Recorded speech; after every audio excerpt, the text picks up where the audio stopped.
Meanwhile, a Florida teacher has been removed from the classroom after berating a student for not standing for the Pledge of Allegiance, which, if you guys don't know, we totally have the right not to do. There's even a TikTok video of it that has been making the rounds. We gotta watch it. To defend our country. And you are gonna sit there on your butt.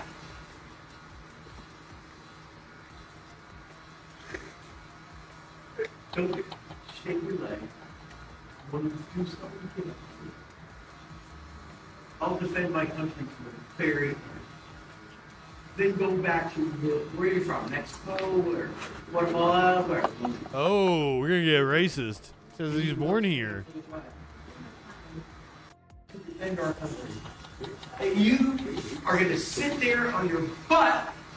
Yeah, he's gonna sit there on his butt because you want to know why? That's his fucking constitutional goddamn right. West Virginia versus Barnett. The Supreme Court that upheld his right to sit on his ass, the freedom to not pledge allegiance.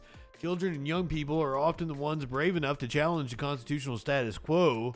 Supreme Court cases like Tinker versus Des Moines Independent School District and Hazelwood School District versus Colmeyer.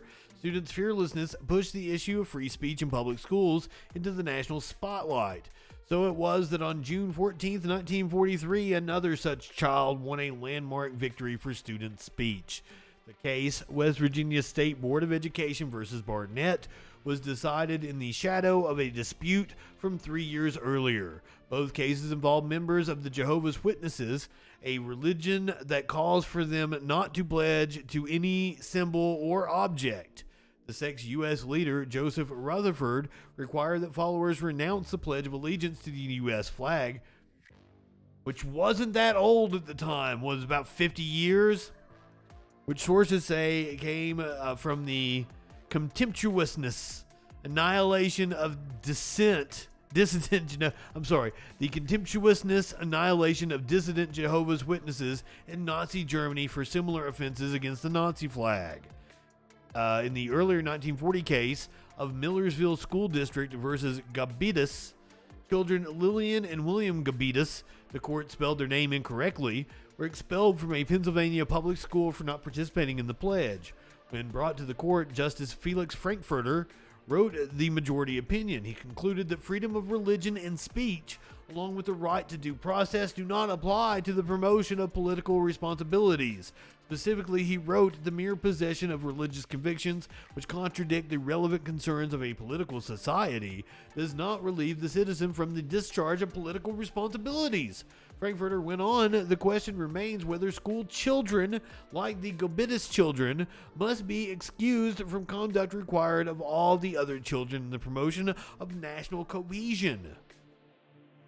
After the 8-1 Millersville decision, in which Justice Harlan Fiske Stone was the sole dissenter, states had the authority to force children to participate in the pledge.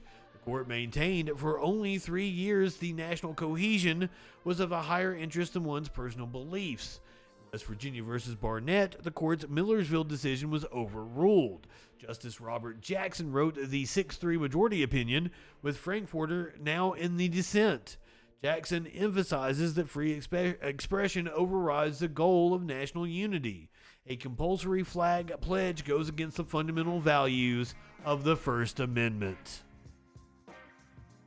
Which brings us to a teacher in Brentonville, Florida, was removed from his Brentonville High School classroom after a viral TikTok appeared to show him berating a Latino student who apparently did not stand for the Pledge of Allegiance.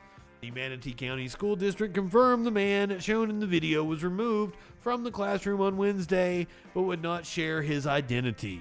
A statement from the school district said the teacher no longer has contact with students, and the district's Office of Professional Standards is investigating the incident.